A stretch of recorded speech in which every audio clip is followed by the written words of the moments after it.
Bonjour tout le monde, j'espère que vous allez bien, en forme et bien en compagnie. Alors aujourd'hui, on va essayer de voir un autre exercice. Je pense que c'est le dernier exercice sur les espaces métriques.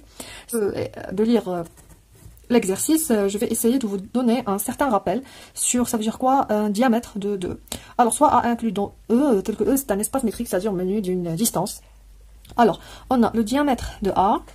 C'est quoi? Alors, le diamètre de A, c'est comme le diamètre d'un cercle, c'est la même chose. Alors, c'est la plus grande distance entre deux points de A. C'est-à-dire, c'est le sup des distances entre X et Y, tel que X et Y appartiennent à A. Alors, la plus grande distance entre deux points de A, il s'appelle le diamètre. Alors, si A est borné, c'est équivalent à dire que le diamètre est fini. Alors, si la plus grande distance entre deux points de A est finie, on peut dire qu'il est borné. Très bien. Alors, exercice numéro 7, il dit quoi? Alors, soit E T1 métrique, c'est-à-dire muni d'une distance, qui vérifie les trois axiomes d'une distance, soit A et P2 partie de E. Alors, montrer que de l'adhérence de A et l'adhérence de P est non vide. Montrer que la distance entre A et P égale à 0. Très bien. On dit que si X appartient à A bar, si seulement si la distance entre X et A égale à 0, et le diamètre de A égale à le diamètre de A bar.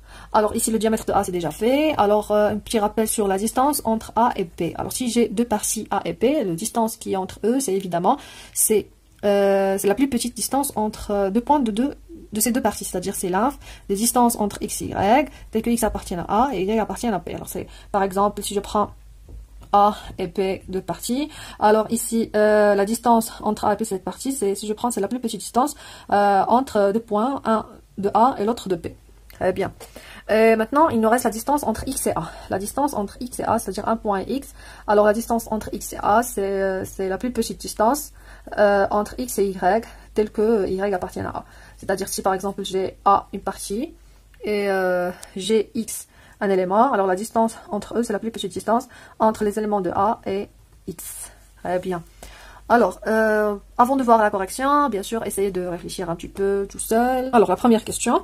Alors, supposons que A bar inter P bar est différent de vide, et montrons que la distance entre A et P égale à 0. C'est-à-dire, montrons que l'inf des distances entre X et Y, telles que X et Y, le couple X et Y appartient à A croix P, égale à 0.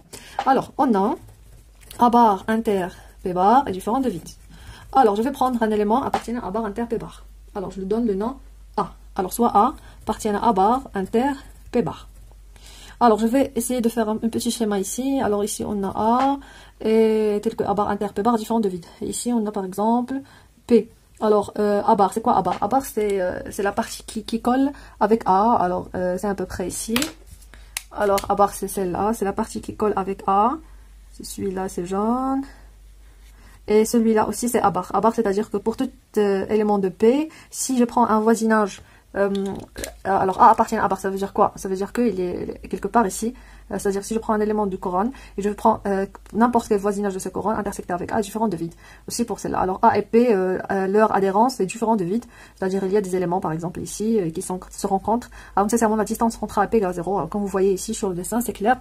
Alors je vais prendre un élément appartenant à A bar inter P bar. Par exemple ici A. Alors, on a A appartient à A bar. Alors, soit epsilon strictement positif. Alors, je vais prendre un certain epsilon strictement positif. Alors, A appartient à A bar, ça veut dire quoi? Ça veut dire que on a A. Alors, ici, je vais prendre un epsilon strictement positif ici, epsilon. Et je vais construire ici une petite boule. Alors, c'est clair que A inter la boule de centre A est de rayon epsilon sur 2. Alors, epsilon sur 2, c'est différent de vide. Et puisque A appartient à P bar, alors on a P inter la boule de centre A est de rayon epsilon sur 2, aussi différent de vide. Alors, c'est epsilon sur 2, c'est plus petit qu'on veut. Alors, très bien. Alors, notre but, c'est de montrer que la distance entre A et P égale à 0. Je vais prendre deux éléments, un de A et un de P, et je vais voir leur distance. Alors, qu'est-ce que je vais faire? Alors, je vais prendre X appartient à A, X appartient à P. Mais je vais prendre X appartient à A tel que X est dans cette boule. Je vais prendre Y appartient à P tel que Y dans cette boule. Alors, aussi dans A et aussi dans P. Alors, soit X appartient à A inter la boule de centre A de rayon epsilon sur 2 parce que du fond de vide. Y appartient à P inter la boule de centre A et de rayon epsilon sur 2 parce que du fond de vide. Alors, on a la distance entre X et Y. Alors, notre but, c'est de montrer qu'elle est plus petite qu'on veut. Alors, la distance entre X et Y, c'est inférieur à la distance entre X et A plus la distance entre A et Y, la distance entre X et A, puisque la distance entre X et A, puisque X appartient à A, c'est bien, mais appartient aussi à cette boule. Alors, la distance entre X et A inférieure à epsilon sur 2, plus la distance entre Y et A inférieure aussi à epsilon sur 2. Alors celui-là, c'est inférieur strictement à epsilon. On sait que la distance est positive et inférieure à un certain epsilon qui est strictement positif, qui est plus petit qu'on veut. Alors, on peut conclure que, d'où la distance, l'inf des distances entre x, y, telles que x, y appartiennent à A croix B, égale à 0, c'est-à-dire la distance entre A et B est nulle. Très bien. Alors ça c'est pour l'application directe. Pour l'application indirecte, on peut aussi le montrer, mais ici on a besoin d'utiliser un espace complet pour avoir utilisé l'inverse. Tout simplement, c'est pour utiliser une propriété très très intéressante. Alors je vais essayer de vous montrer la réponse. Si vous avez compris, c'est très bien. Sinon, essayez de réviser l'espace complet. Très bien. Alors pour l'inverse, c'est-à-dire supposons si la distance entre A et B égale à 0, montrons que A bar inter P bar égale à différent du vide. Alors c'est ce qu'on veut montrer, mais pour montrer ça, on doit supposer que on a un espace complet. Alors je vais prendre E égale à RT. Alors cette question, c'est une question bonus. Alors si vous avez compris l'implication directe, c'est bien. Pour l'implication indirecte, alors on a besoin d'utiliser un complet. Alors on va voir pourquoi après. Alors si la distance entre A et B égale à 0, montrant que les deux adhérences ici sont non vides, c'est-à-dire il y a un point en commun entre eux. Très bien. Alors si la distance A et B égale à 0, alors la distance entre A et B égale à 0, c'est-à-dire que l'inf des distances entre x, y, telles que x, y appartiennent à A, croix P égale à 0, implique que, c'est-à-dire l'inf égale à 0, et on sait déjà la caractérisation de la partie inférieure par les suites, c'est-à-dire il existe xn inclus dans A, une suite inclus dans A, et il existe yn, une autre suite inclus dans P, telle que la distance entre xn, yn comme une suite, c'est tend vers 0, c'est-à-dire c'est inférieur à 1 sur 2 à la puissance n. C'est-à-dire lorsque n tend vers plus l'infini, cette suite, la suite, alors c'est-à-dire la suite, la distance xn, yn comme une suite, ça tend vers 0 lorsque n tend vers plus l'infini. Alors, c'est ce qu'on a. Alors nous, on va essayer de montrer que A bar inter P bar est différent de vide, c'est-à-dire il existe un élément dans A bar, il existe un élément de P bar. Un élément de A bar, ça veut dire quoi? C'est-à-dire que un élément tel que l'intersection avec tout voisinage de cet élément intersecté avec A est différent de vide, et aussi, ou bien pour montrer que un élément appartient à A bar, c'est-à-dire il existe une suite dans A qui converge vers cet élément, et il y a une suite dans P qui converge vers cet élément. Alors c'est ce qu'on va essayer de faire, montrer par les suites. Alors, on a xn, n peut être égal à 1, alors c'est de suite, alors quel que soit n peut être égal à 1, on a la distance entre xn et yn inférieure à 1 sur 2n, c'est-à-dire xn appartient à la boule, le centre yn de rayon 1 sur 2n.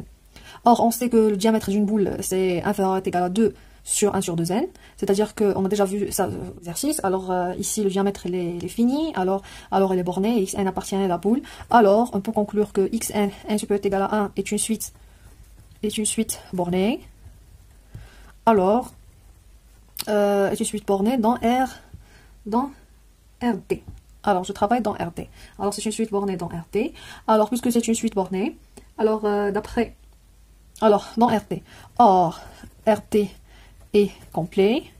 Alors, on le sait déjà, il est complet. Alors d'après Bolzano-Weierstrass, puisque c'est une suite bornée, alors, il existe une sous-suite xn, n supérieur est égal à 1, telle que une suite xn de xn, telle que xn converge vers un certain x qui appartient à RT. Très bien. Alors, ce x là, on a trouvé une suite, une suite dans A qui converge vers x. Alors, on peut conclure d'où x appartient à A bar. Très bien. Très bien. Alors, pour montrer que A bar inter P bar est différent de vide, ici on a x appartient à A bar parce que xn c'est une suite dans A qui converge vers x. Alors, il suffit de montrer que x appartient à P bar, c'est-à-dire il existe une suite dans P bar qui converge vers x. Alors pourquoi pas, on va voir y phi n. Alors on a la distance, alors montrant que y phi n c'est une suite qui converge vers x aussi. Alors d'autre part on a la distance y phi n, x est inférieure à la distance y phi n, x phi n, plus la distance entre x phi n et x.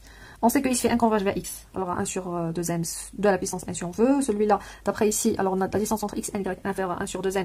Alors celui-là aussi, puisque phi n est plus grande que n, alors celui-là aussi c'est tend vers 0. Ça tend vers 0, alors celui-là tend vers 0. D'où y phi n, c'est une suite, ça tend vers 0.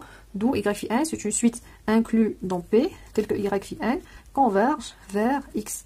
Alors x appartient à P bar.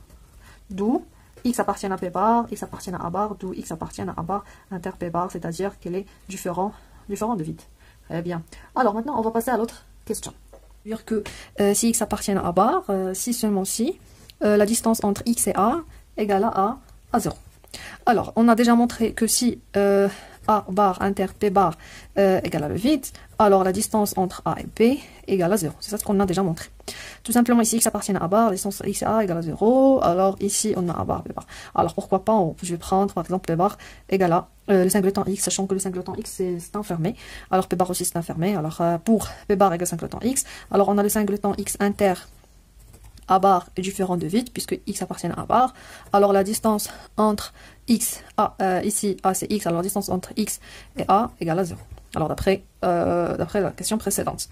Alors maintenant on va voir l'inverse, c'est-à-dire que si la distance entre x et A égale à 0, montrons que x appartient à A bar.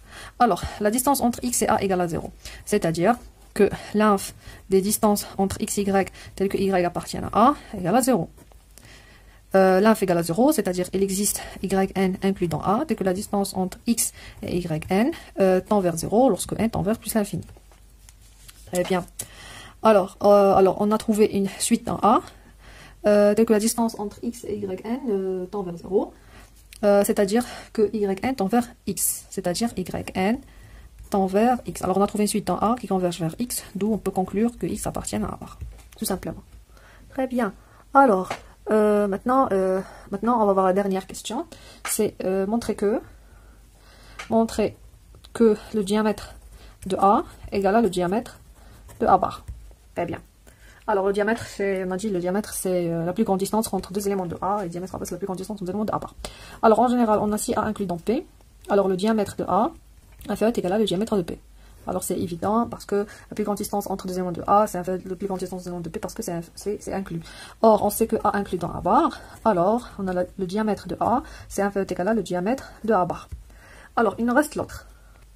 Alors maintenant, il nous reste de montrer que, alors montrons que le diamètre de A bar inférieur égal à le diamètre de A. Alors c'est ce qu'on veut, c'est ce qu'on nous reste à montrer.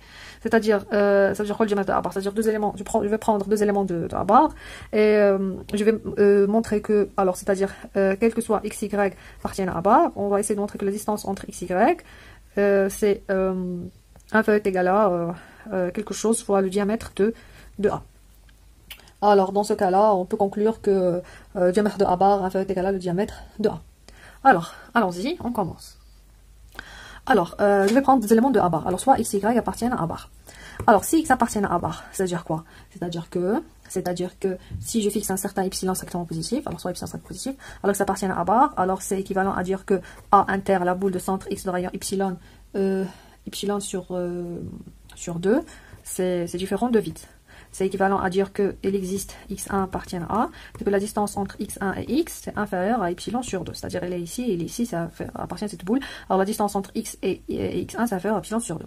Et on a y appartient à A bar, c'est la même chose, c'est-à-dire il existe y1 appartient à A, tel que la distance entre y1 et y c'est inférieur ou égal à epsilon sur 2.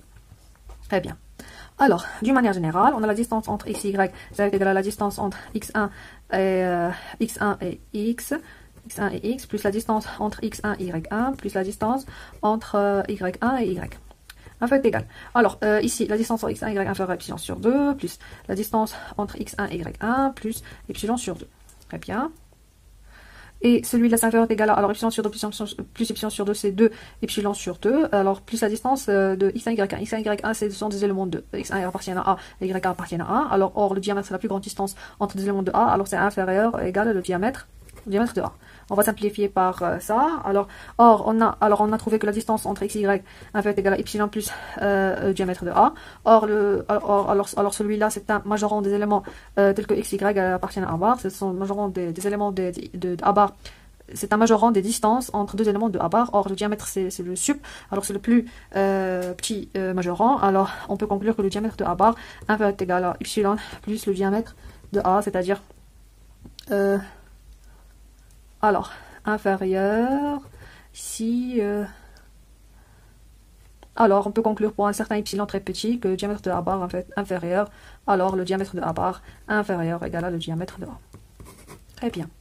Alors, on a montré l'égalité, puisqu'on a déjà le diamètre de A bar supérieur égal au diamètre de A, alors le diamètre de A bar égal à le diamètre de A, puisque A bar c'est la même chose que A, parce que c'est que la partie qui colle à, alors c'est fini. Alors j'espère que vous avez bien compris ce qu'on a dit. Si vous avez encore des questions, n'hésitez pas à me contacter. Je serai toujours ici pour vous, et merci.